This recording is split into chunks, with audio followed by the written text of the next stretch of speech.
Hey guys, Jared Duckett, Duckett Ladd Dental CPAs and Advisors here again with my business partner Bill Ladd and Dr. Michael Abernathy as well. Guys, appreciate you joining in again. Hey, I'm happy to be here.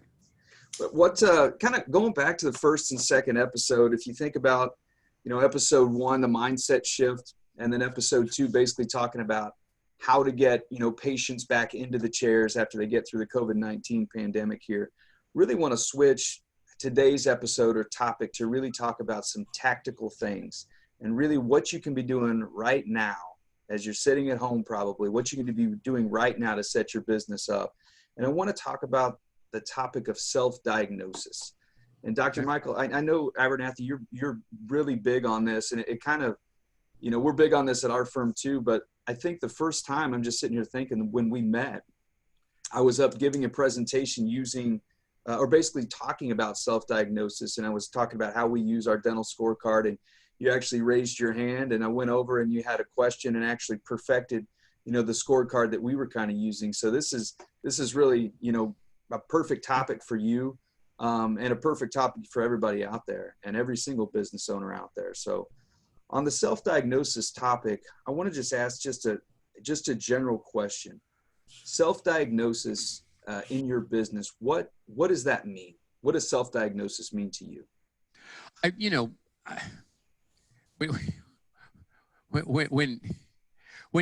When I talk to doctors, I'm surprised. Like if Jared, if you were a doctor I'm talking to, and I asked, how long does it take you to do a crown prep? You'd tell me, but it's kind of like if I had the staff in there and they go, yeah, you may have done that one time that fast, but that's not, they're kind of legends in their own minds.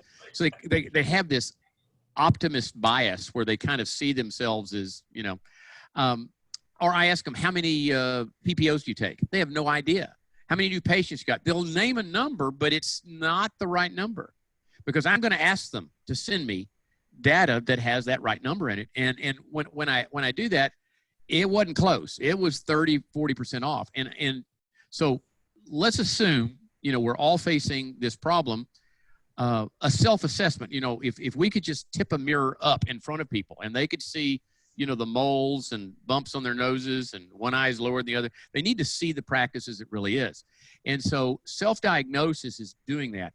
Now, on the other side, we all come from science backgrounds and we know that you never want to go into an experiment with a supposition or idea of how it may turn out, because then you read the data wrong, right?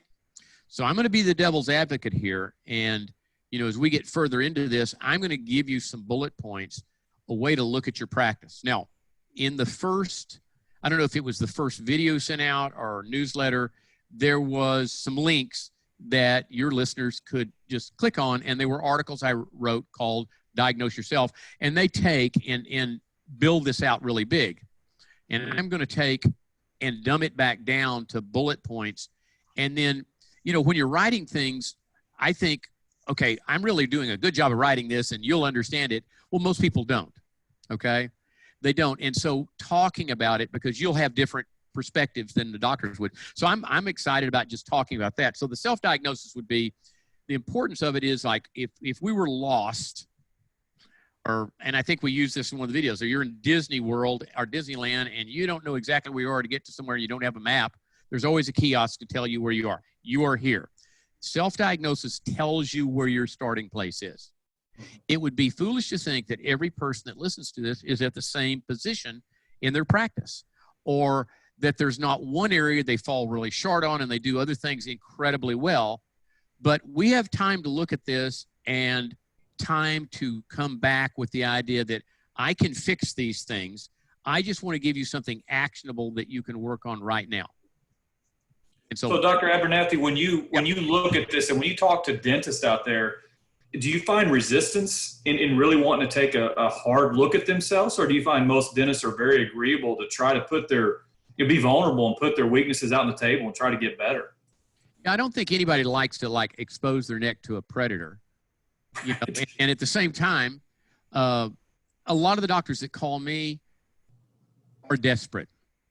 And so they'll listen to the truth. But again, you can't handle the truth kind of deal, and so you have to be very careful when you're talking to doctors. Like if I were talking to you, Bill, and we're talking about your practice, I mean, it would be okay if your staff said something about this, but I'm a stranger coming into your house and saying this. But you will be surprised at how much I can figure out by just looking at a few numbers. And you're going to go, okay, I don't like listening to this, but he's right on every point. Yeah. So I look at dentistry. I mean, it is an art. It is, you know, we are doctors, but it's also a business, and data doesn't lie. And so the best thing that you could possibly do is learn how to ask the right questions and look at the right data. And I'm of the opinion that most doctors don't know what to ask or what to look at. Love it. So in the self-diagnosis, I'm giving you things that I think would most lead you to more profit, less stress, staff staying with you forever, and all your patients loving you. Okay. So, I mean, that's the way I look at it. So if I'm hearing you correctly, and we'll get into this a little further, but is most of the self-diagnosis that doctors are doing more quantitative as opposed to qualitative? Yeah. Now on your sheet that you had that kind of helps you self-diagnose, you had, you know, good, better, best. You had 6 or 7 categories. It went around, and then it wrote out, you know, kind of a descriptor of what that looked like, wherever you fit in a box. I mean, most of us are visual learners. And so if I could put it in a bar graph, that would be even better, or a pie, you know, that would be better. But again, if we can quantitate it, then they can go back and check. And it's not like I'm a legend in my own mind. I've got a great self-image for no apparent reason. It's like, okay, I'm falling short there because the numbers, they said I need to hit in this range of numbers. Doesn't mean that you're a bad person. I mean, it doesn't mean that you've got this big L on your forehead that you're a loser. What it means is there's an opportunity there to improve that area of your practice. Now, again, I was joking about being nose blind, but those commercials are perfect. They're talking about Febreze or something, but you know, you said, you think your car smells like this, but it really smells like, and you see a jockey strap hung on the back of the chair and old socks, and, you know, and they do the Febreze because you've gone nose blind. I mean, I walk into doctors' offices all the time, and I'm really surprised that they don't realize that, you know, there is coffee stains on the carpet, that there's everything's cluttered. There's, you know, just all these little things. And again, since 50% of the doctors are going to be female, 50% are going to be males, but a lot of times I'm talking to the staff where most of them are female. And I just tell them, I said, look, if name anybody you think's really hot, that's really the person. I mean, in my day, it might have been Brad Pitt or, you know, somebody like that. But let's say he's coming to dinner on Saturday. Would your house look the way it looks now? No. I mean, would it smell the way it smells? No. I mean, granted, you'd probably tell your husband to go bowling and move the bed into the living room. But I mean, it wouldn't be the same because they're an honored guest, right? And all of our patients are honored guests. And so we are so blind when we walk into these offices to see the things that they see. I mean, water stains on the drop ceilings, bugs in the lights, certain smells, sounds, you know, coming from the operatories. Everything matters. Yeah. So again, we need to realize what's important. And for this particular piece that we're doing here, it's more of the analytical, quantitative, you know, part of our practices that we can look at pretty black or white. You're either there or you're not. Yep. Now, you mentioned the phrase desperate, and you know, right now you have a lot of people that probably feel somewhat desperate just because so much is out of their control. This is a great time to really dissect this self-diagnosis. What else? You'd have time to do that right now. So I think that's what these people, you know, a lot of them are going to want to know, Dr. Abernathy, is how does it work? How do you help them do that? So John Gardner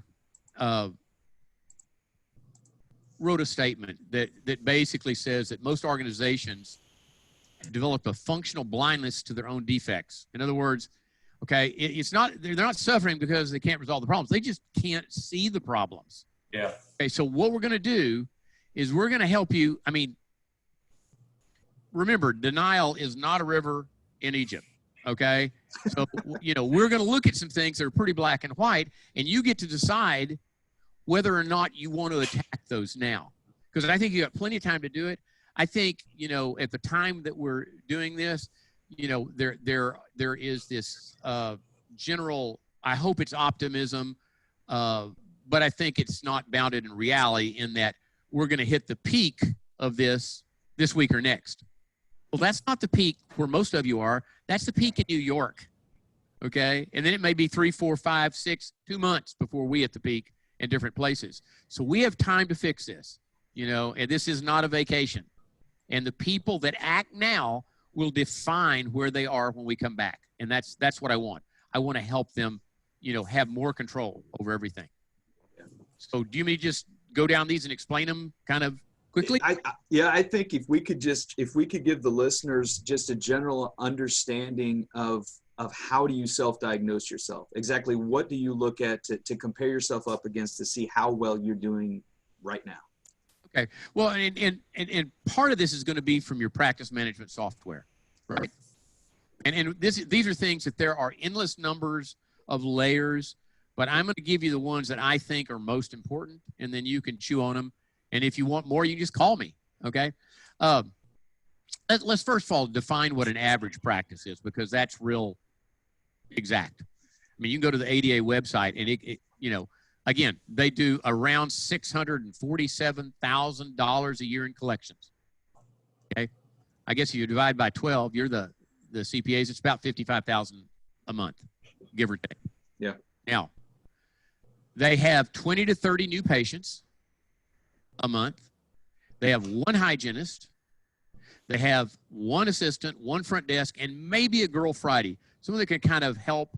I hope that's not a bad term, but I mean, you know, a member that can help assist, but also help at the front desk. Sure. That's your general average practice. Overhead was 67 to 75%. Okay. So that's the average practice. Now, I don't think anybody walked across that graduation stage going, and, you know, and they grab their diploma and they're going, well, this is my new diploma. It's my baby pamper, baby wipes. Okay. But, you know, I can't wait to be average. Okay. But, you know, you go out like me where, you know, you've had your 50th high school reunion, you know, all that stuff. And you realize that only about 4 to 5% of the dentists will actually end up financially independent. Okay. If we're talking to young doctor, this isn't just a virus deal. This is life choices. You can control how things, you know, work out. Okay, so new patients. We know the monkey score, and that's a horrible thing to say, isn't it? The default setting average is 20 to 30, okay? Now, I'm assuming if you're just an average person, you show up most of the time, and you don't quit early most of the time, and you've got an average personality, and you got families and whatever. But if you want to grow, I'm going to give you benchmarks that you should shoot for. Now, I realize you're going to fall short on some of these, but I'm going to give you my reasoning behind it too. We know you can hit 20 or 30 new patients a month. That's kind of the default setting, okay? But in a super general dental practice, and it has nothing to do with production, but you're going to have more than an average practice, more than that 30. So somewhere in the range of 40 to 70. That could vary from demographic to demographic, because where I lived, the average age was 32. They had 2.1 children, dual income families. They didn't work in McKinney. They drove to Dallas, you know. And so I had more people. Everybody had a college education. So no one needed anything in dentistry. Literally, comprehensive dentistry in my demographic was a bleaching tray and cleaning. Okay, so I saw more people. But you need more than the average practice. Now, the secret here, that's 40 to 70 new patients per doctor. Look at it one other way. Hygienist in an average practice, say, okay, because there's only one in that average practice, they go 20 to 30 new patients. Let's say they were at the height of that, 30, okay? That means that's 360 new patients a year. An average hygienist can see between 500 and 600 people every year if they see them twice a year. Do you do a lot of scaling root planings? No, it'll be less. So, but the point is, every 500 to 600 people, you should need to hire a hygienist, okay? So take note. If you've been in practice more than 3 or 4 years and you don't have at least 2 hygienists and you're an average practice, there's something wrong. Yeah. Okay. It doesn't make sense because, you know, if you were, because most doctors say, oh, my patients love me. They bring me presents and stuff like that. And I said, but you're averaging about 600 new patients every 2 years, and you still only have one hygienist. So you've hit a tipping point where the number of people that are coming in are balanced or counterbalanced by the number of people leaving. Okay. Dr. Abernathy, let me break in real quick. I got a question for you. When you're looking at that 40 to 70, do you see any change in that number in the post-COVID-19 environment we're going to be coming out of? No. I think you're going to see, I mean, I probably misunderstood what you asked, Bill, but I think we're going to have about maybe 40% of the patients we had before we went in. But as a goal, okay, so what we're trying to do is we can do a whole broadcast just on reality. Okay, this is what it'll look like when you get back. Okay, but that's not what you're going to settle for. Okay, and so again, with the proper marketing, with the proper hours, with the proper demographics, with you know a practice that people want to go see, these numbers are easily hit. Yeah, and it may be even more important if you're going to see some attrition that get you hit those higher numbers of the new patients who maybe are out there looking, because some of the attrition in the dental space we talked about in previous episodes. There may be some practices that don't come out of this. Yeah.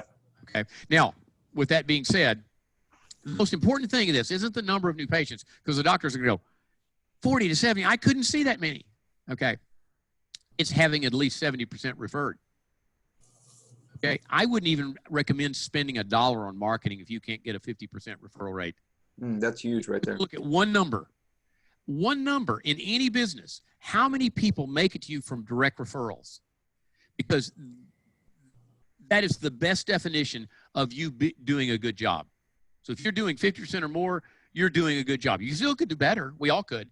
But if you're doing below 50%, you need to take a hard look, because you can't get better at giving people what they don't want. And if you're not getting those referrals, there's something wrong there. Well, that's your cheapest form of marketing too. Yeah. Now, it is expensive from the standpoint of some doctors because it takes time. Sure. It takes relationships. It takes hiring the right staff, refining your systems, having a nice office. I mean, you know, it expands from there. We could do 30 minutes on just each one of these. And it's that referral rate. So I want you to go back and see. Now, here's the weird thing is 90% of the doctors watching this do not track number of direct referrals. And none of your practice management software tracks it either. You have to do it physically. Okay. But that's an important number. And you can't just go, oh, I think I have 50% direct referrals. No, you don't. Okay. It's really difficult to hit.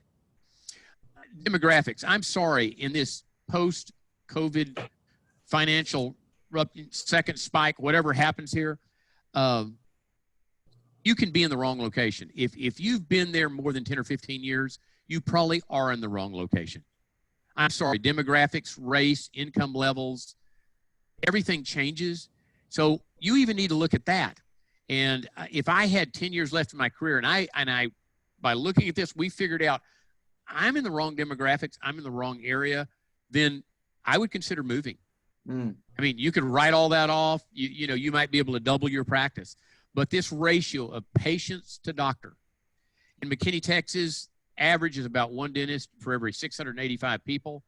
In our newest zip code, it's one dentist for every 128 people. You can't make a living here. You're going to go bankrupt.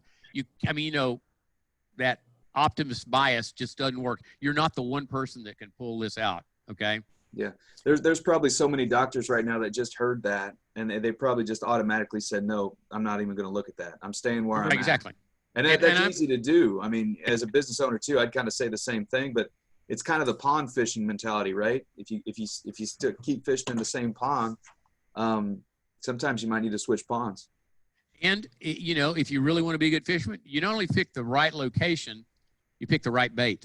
Yeah. And people, I don't want to see kids. And if they're in McKinney, Texas, where 47% of the population is children, you might as well back up to wall, slide down, put your head between your knees, and kiss your tush goodbye, because there are entry points in every business, right? And I'm sorry, in a pedo practice, they own the keys to the kingdom because every day they have parents go, can't you do my fillings?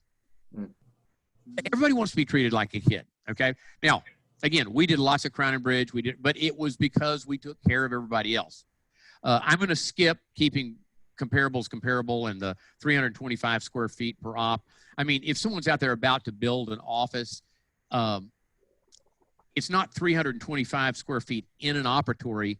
It's just 325 square feet per operatory. So if you wanted to have 6 ops, you can easily do that in under 2,000 square feet.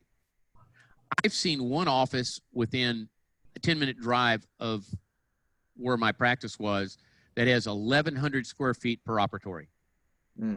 Now, as a CPA, can you tell me what's going to be hard to do every month? Pay your overhead, right? Yeah, sure. Okay. Now, this next one is real important because people, I don't know any consultant, anybody that looks at it this way, okay? Production per op, production per staff person. Okay. Love that second one. Okay, now, you have 6 ops. And ideally, you want to be getting about 25 to 30,000 of production, and that's net adjusted production, so collectible, okay, out of each op. Okay, so if it was 30, then 6 times 30 is $180,000. Now, okay, here's what I'm saying. I'm not saying if you're not doing that, just divide the number of ops into an average month's collection, and if it falls below 25 to 30, you have room for improvement. Now, what it really says is that if you do fall short of that, then don't tell me that you need a bigger office. You don't. You still have potential. There's not a physical capacity blockage there. You have adequate facility. You're just not utilizing it well. And I'll have doctors say, well, is that hygiene rooms too? And I went, yeah, it even counts the room you don't use hardly at all. Okay, it's an operatory. Okay, you know. Okay, so that would be people from. Y'all are in Missouri, so that would be people from Arkansas, right? In between us. Everybody's got that state, right? We got to be clients in Arkansas. We'll keep our mouth shut on that. Yeah, or the Aggies versus the University of Texas. I mean, everybody's got, you know, somebody that they do that to. Okay, now, staff production. This is, when we look at maybe, you know, overhead, one of the biggest violations I see in overhead strategies and statistics are going to be compensation costs. Yeah, for sure. So again, we take the number of staff, divide that into our average collections, okay, on a month. So if we did 100,000 and we had 10 people, that would be 10,000 per employee. Average is around 13,000. Yep. So if you're below, I mean, you don't want to be average, okay? Nobody wants to be average. And I'll say this from a consumer standpoint and as a patient.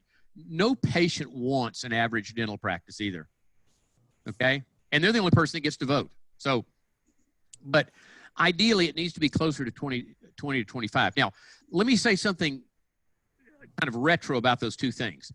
If you get close to 25,000, let's say you're at 23,000 per op, or you get close to 20,000 per staff person, you're at 18 or 19. It's time to hire another staff person, or it's time to add another operatory or move. Okay, now, it won't feel like it. There will still be things in your schedule where it does not look or feel like you need more operatories. But even in a Protestant church, when it gets to be 80% full, the church will die. It just stops growing. I guess all the little Christians won't sit any closer than 80%. I don't know. But the minute they build a new sanctuary with more pews and stuff, it takes off growing again.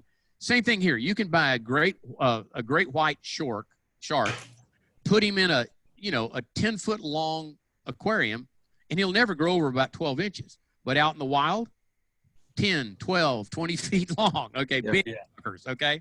So, again, it's kind of like if I were jogging on asphalt, and then I hit the beach, and my footfalls were the same. My foot turnover is the same. I'm going to slow down. I'm not moving forward as fast.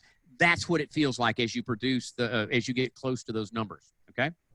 Now, I want to ask you this, because we're going to talk about overhead and P&Ls. I'm going to skip this next point, and use it when we talk about that. Okay. Sure. So let me talk about hygiene. Now, and I know there's staff listening to this, and we probably need a whole deal on just how do we pay staff, how many staff do we need, you know, all that other. Now, if we think back to this previous slide where we were talking about 20 to 25,000 per employee, if this thing, you know, when they ring the bell and it's over, most likely you will not need all the staff that you needed before. Okay. Now, I'm just like you are. I want my staff to be paid more than anybody else could get paid anywhere else. I want to get them back on the job as quickly as I can. But there's a chance that you may end up only needing a front desk and an assistant for 2 or 3 weeks. And then you might need 2 assistants, and still nobody wants to get their teeth cleaned. And then you finally hire back one of your hygienists part-time. Okay, so again, when we start over, you need to look at where you were. And if you weren't even close to 20,000 per, employee, or 25 per, you have an opportunity as you hire people out back. Do not hire them back until you hit about 20,000 per employee. Now, we made that mistake at first. We did it. We hired a front desk, we hired an assistant, we hired a hygienist, and we never caught up with that, and our overheads sucked after that. You have an opportunity to correct that. Now, could you lose some staff? Yes, but I think every office will when we come back. Hygiene is one of those areas. It's the only other person in the entire office, unless you have an associate, but you have doctors and hygienists that can control what they do, okay? And even in managed care, hygienists can do $1,100 to $2,500 a day unassisted, okay? Yeah. And they have to diagnose it, scaling and root planing. They've got to be productive. Not every every recall patient gets a 60-minute recall. Okay, I mean, I've seen hygiene schedules where the hygienist is paid an hourly wage, and they'll have a patient who's coming in, and they've got an upper denture, a lower partial, and number 22 and number 27 are the only teeth in there. You know, they've got 2 teeth, and they still have an hour scheduled. Okay, now, or they'll have a child come in, and they take longer than 20 or 30 minutes with them. Okay, that's not realistic in our world anymore. Yeah. Hygienists have continued to either make the same or be paid more every year for the last 20 years. Yet, when insurance came in and it switched to PPOs and managed care, we've been paid less and less for the services that hygienists actually perform, yet we haven't changed that trend in what we pay them. And what I have doctors do, and this isn't on here, but I'm going to ask you to do this, run a production by provider report for, let's say, all of 2019, just 12 months. Let's do it before the virus hit, okay? So that's easy to do. We got a year. And then have your CPA give you a total pay statement for each of those providers. Mm-hmm. Now, you actually are paying them more than that because there's certain things that won't show up on there. Sure, okay? Sure. Like uniforms and workman's comp and staff meetings. And so you need to add a little bit to it.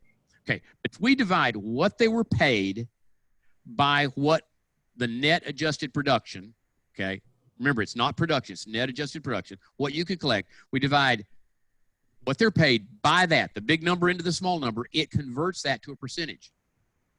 You're going to, there'll be this moment where you couldn't drive a pin with a sledgehammer up your bottom. You're going to go, oh my gosh, I'm paying my hygienist 54% of everything they do. That is not sustainable. Would you pay an associate that? No.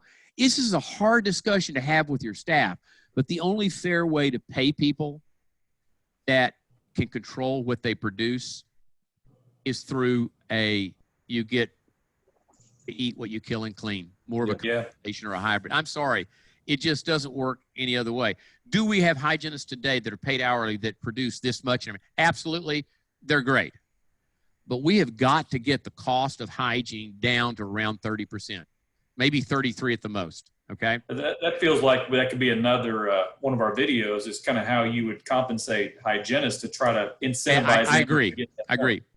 And if you will allow us to do this, in every one of these has another 15 or 20 minutes below that you go, oh, now I understand. Okay. Yeah. So I only brought that up because I'm thinking this is the one area. These will be the last people you hire back is hygiene. Okay, they're just, people will be scared of coming back and have a hygienist be a vector for the disease. And I know that's going to be a little slower coming back. It may only be a matter of a month, but it could be 6. So you're going to hire them back slowly. Just make you hire them back in a way that fits your vision and your plan and basically your budget that you're setting up right now based on these numbers. Okay. Yeah. Okay. They should do a third of the total production. If you do $100,000 a month and you had the hygiene department, it doesn't matter if it's 1 or 2, but again, should be doing $33,000 a month, about a third. If they're not, do this. Take and figure out what 1% of your collections is a year. Okay, so in $1 million practice, it's $10,000. Okay, now they should be doing 33% of the collections or production leading to collections in your office. If you did $100,000 a month, okay, they should be doing around 33. But let's say the percentage-wise, they're only doing about 27. So that's a shortfall of 6%. Should be doing 33%. Okay, they're doing 27. Multiply that number times 1% and see if you're happy with leaving that on the table. Because I'm not. Change. Yeah, it's a chunk of change. And then just assume a 5% return over 20 years. Yeah. It's more of a chunk of a change. I mean, you know, it's like you could drive the same car. That's the whole mentality. 1% on a lot is a lot. You know? Well, and say it works for collections the same way. What if you had just a 98% collection rate? That was a standard 20 years ago, but if you're collecting anything less than 100%, you've got improvement because we're getting people to prepay. We're not the bank anymore. I mean, you know, all of those things should factor in. So again, hygiene is really important. We could spend a whole time talking about that. But the whole goal in hygiene is that you should have twice the number of hygiene hours as doctor hours. If you have 1 doctor, then you need to have 1 full-time hygienist. And then you hire the next full-time hygienist. That would give you twice the number of hygiene hours. By the time you do that, you run out of the ability to check them and inspire the patients, and it's time to grow and add the 3rd hygienist and maybe hire a doctor. Okay? Okay. Your production. I don't care what your production is a day, but let's say your goal was 5,000 a day for the office. Okay. Or just, let's say just for the doctor. Okay. For the doctor, 5,000 for the doctor. For you to hit that goal, you have to do at least 60% of the day in substantial cases. Now, a substantial case would be anything at or about the fee of a crown. So we have imaginary practice. Let's say a crown was $1,000. I know sometimes it's 600, it's 800, but just so I can do this in my head. So if your goal was 5,000 and a crown or its equivalent is $1,000, that's a substantial case, then $3,000 of that day has to be done in substantial cases. Now, let me give you an example of a substantial case. It doesn't have to be a crown. It could be full mouth extractions. It could be 6 fillings. It could be an impression for a denture. It could be a root canal, build up and post. It could be, starting an ortho case, an Invisalign case. But you can't do it on single fillings and stuff like that. So that's the secret. I mean, where you can talk about scheduling all day long, and it would all come down. You figure out a way to get 60% of your production every day to be substantial cases, you'd have a kick-ass practice because, 1, you've learned how to do case acceptance, how to talk to people about it, because they have to accept it for it to have a substantial case in there. You've inspired enough patients, they're coming back. I don't know if everybody else, maybe you haven't noticed it, but occasionally I'll do a filling. I know I should have done a crown on it, but I tell them, I said, you need to do a crown on this, but I understand you can't afford it, so I'll do this, but it's going to break. I have people come back in a couple of years and said, well, Mike was right. It broke. And, he said, I need that crown, and they start coming in every day. And so then you add same-day dentistry to it. I mean, it's foolish to look at this and not see the ripple effect as it goes out from this. 100% collection rate, at least. So if you just have 98%, it's easy to get that past 100%. We're going to do prepayment discounts. We're going to figure out a way to fit this into their budget. We're going to have people at the front desk. It takes a special person. So you owe me money now, okay? You don't let them in. In fact, if we had somebody coming in, and let's say the insurance didn't cover, we made an estimate, so we We estimate what their insurance is going to pay. We always make an error in our favor, at least 7% in our favor. So if the insurance doesn't pay us as much, we still look good. Okay. But we come in and they still owe us $50. They don't get in the door that day to do the next treatment until they pay that. In a nice way, we can do that. It's like, Mrs. Jones, your insurance paid this. You have a $50 balance, and your balance today after we just work with this, you'll be numb when you always go benefit, and make a request. Okay. You know, you're going to be numb. You probably don't want to stop at the front desk. Why don't we just go ahead and take care of that on the way in? Dr. Anthony's running on schedule, you know, then you won't even have to stop, blah, blah, blah, you know. So we've got to increase our fees at least twice a year. Now, this used to be a good strategy. It kind of sucky now, but it's still necessary. You signed a contract with a PPO. 75% of all the patients in the average practice will see are managed care. And so by raising your fees, make sure, surely you're doing this. When you file on their insurance, you're filing your fee for service fees. You're sending that to the insurance company, and then they alter the EOBs to tell you what they're going to pay. You don't put down, if they only allow $800 for a crown, you don't put $800. You put $1,100, whatever your fee is. So again, to keep up with inflation and to keep up with any increases in your reimbursement from a managed care, you have to continually raise your fees. We raise our fees anywhere from 2 to 4% a year. And we'll do 2% in January. We'll do 1 or 2% in June or July.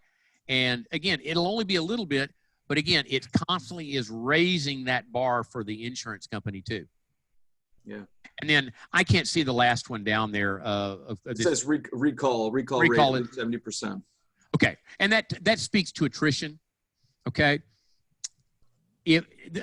So what you ought to do on recall, and I realize that you're not working yet, but let's pretend I'm talking to your hygienist and I go, okay, hygienist, hey guys, do you pre-book the folks that you do cleanings on today for recall 6 months, 3 months out, but in the future sometime? They're going to go, yes, sir, we do. I said, okay, it's like 50%, 60, 70, 80. Oh no, way over 90%. I said, okay. And so I take the computer and I turn it around and I go out 3 months, 4 months, 5, somewhere inside that 6 month period. And I look at that schedule. You know what I normally find is there's 4 people on that schedule, 2 in the morning, 2 in the afternoon. So if you're doing 90%, you ask real nice when you're a stranger, but you can do that now. You look out 3 or 4 months, look out in August, look out in, sometime within, 6 months from March, wherever that is. And look, did they pre-book everybody? If you look and you skip around a couple of weeks, you go, it's like less than 50%. National average is 42%. You've got a huge gold mine if you change your recall reactivation strategy. This is going to be so important. We can do a whole show just on that. Yeah. But again, don't believe what they say. There is 1 or 2 things. When you go out there, you're going to look and it's either going to be completely full, which is bad because there's no place for a new patient, or it's not full and they told you it was going to be full. Your goal is going to be to reschedule 100% of the people, but only schedule 70% of any one column in the future. Okay, so we got 8 people we're going to reschedule. So they're all going to be on the schedule in the future, but only 6 of them will be in your column. The other 2 will be in a different column. And then if you had 2 hygienists working for you, we could use the people in the other column to fill spaces that people are rescheduling, or it's completely full. You need to hire another hygienist, as you well should need to if they came back. Yeah. And so if they're not coming back, you got a problem. So Dr. Abernathy, you go over all these metrics, if you will, to kind of self-diagnose yourself against, hygienist, production, and everything you just went over. I think one question I would have is now is the time to do it. You have time to do it. So why not self-diagnose yourself now? Right. The question, let's say you do it now, how often do you need to keep diagnosing yourself to see, because it doesn't make sense to just do a diagnosis and then don't test yourself again, if you will. Every month at least. Every month? Again, if they're using, we didn't talk about the inflow outflow of money in the form of a profit and loss, or which is a key. Okay. But I mean, my staff, because I don't want to call it a bonus, it was a bonus, but it was really profit sharing. Okay. But their average profit sharing check was $2,000 or $3,000 a month every month for each one of them. Okay. It became a significant part of their income. And in a way, we did away with longevity-based raises. We did away with cost of living raises. I mean, ultimately, you can't pay a cost of living raise if you don't produce more every year, okay? And so, again, I think we could dumb this down to about 7 numbers and then the P&L. If you could watch those, let's say, for example, you didn't have the number of new patients. Now, and this is where you could just expand forever. Then you've got to go, well, how many people didn't schedule after they came in? You can do that with a routing slip, okay? And you'll find that they come in, meet the hygienist, then they meet the doctor, and then they meet the hygienist again, and then they go to the front desk and do the financial arrangements, and then they don't come back. Okay, there's something wrong right there. That routing slip, they all fall off at that point. Or they come back and the doctor works on them, and they never come back after the first visit. Maybe the doctor is hurting them. Maybe, we don't know, but, you're constantly diagnosing yourself. This is a person that has, I hate to even use this example, but in a way, I've never used this before, but in a way, we were all diagnosed with a lymphoma or a cancer that's in remission. And it's been 5 years, let's say, and we're doing pretty good, but we're all subject to the fact that all the circumstances changes and the disease could come back, and you get real good at checking those vitals. Yeah. Okay. So check often is what you're saying. Yeah. It's kind of like, how often do you tell your wife you love her? Well, yeah, before somebody else does. It's like, often. It's like often. Do that, and you can't do it enough, right? Yeah, I mean, I don't want you micromanaging this, and truly, most of what we're talking about here, including the P&L. My staff saw our P&L every month. Yeah. Okay? They understood. I mean, again, it was a purpose-driven practice, doctor-led, staff-owned. Those were the 3 overriding things. And part of that staff ownership mentality of keeping them a little longer is I shared the ups and downs with them, and we made the decisions together. I think that's real important in building a team. Most practices are really just a group of people that work together. Yeah. You have an opportunity to build a team. And I think most of you, in hard times where money's short and demand has dropped, you will naturally bring back the people first that mean the most to you. Yeah. Okay? That's good stuff. Okay. I mean, I'm sitting here jotting down my notes, Bill. I think you do too. I think I've got like five I know. I'm sorry. I talk so fast. Here's what I would say too. Here's how I would try to sum it up is you spoke early on about you can go anywhere and find average numbers. ADA will give you average number. And if that's what you want, then by all means measure yourself against those. But what you have given us here are some very simple quantitative numbers, with maybe the exception of the referral percentage, that you can pull easily and see, here's where I was pre-COVID-19. Here's where I need to be when this thing ramps back up. I mean, that is fantastic information, Dr. Abernathy. That's the stuff that will make people better if they and in future episodes too, when we talk about the budgeting aspect, you can almost reverse engineer what your practice needs to look like in order for your self-diagnosis to be good, or better than it is now. So guys, this is great stuff. I mean, self-diagnosing yourself, you can't do it enough. It's the whole mindset of you can't get to where you want to go if you don't know where you currently stand. So what we'll do in this episode too, we'll share some gives, I guess, if you will, share the scorecard, and Dr. Abernathy, you've got some great tools there on the self-diagnosis aspect. We'll share those out. And guys, if you have questions, let us know. We're happy to help. And I mean, I've got episodes in my mind. We'll shoot soon. So guys, appreciate the time. Go diagnose yourself. You got the time now. So take the time, diagnose yourself, see where you are so you can get better in the future. Guys, appreciate it. Thank you.